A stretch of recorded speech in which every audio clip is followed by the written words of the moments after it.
Located on West Main Street in Ashland, Grace Brethren Church has served as a foundation in the community for 100 years. Led by Pastor Dan Allen, the 1,000 members of the congregation have played a key role in carrying on the church's legacy. Ashland GBC was founded by Ard Blackford and Amy Greenland. In 1913, the church opened its doors to the community at its old location on West 10th Street in Ashland. At this time, approximately 100 members were part of the congregation. In the 1930s, the church continued to grow and was remodeled in 1938. It was known as the West 10th Street Brethren Church back then.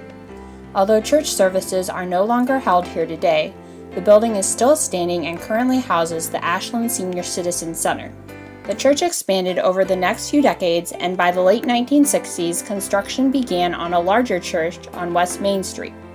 The new building was 5,000 square feet and contained classrooms in addition to a worship center. The dedication ceremony was held on July 29, 1970, and over 500 members of the community were now part of the congregation. During these years, the church achieved its success through the hard work and dedication of its pastors and members. Jim Curry, who came in 1977 and is still an active member of GBC, remembers these crucial times in the church's history.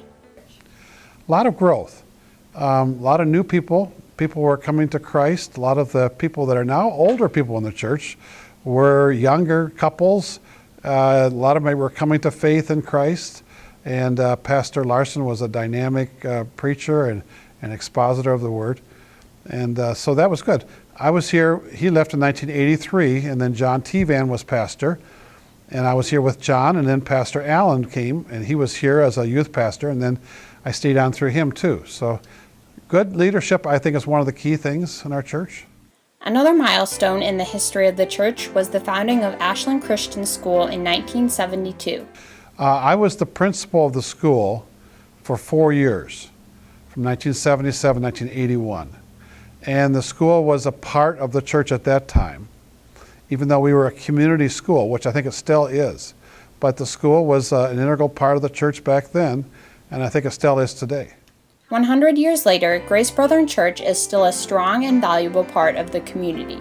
With these ideals in mind, the congregation will strive to continue the traditions established by the church into the future.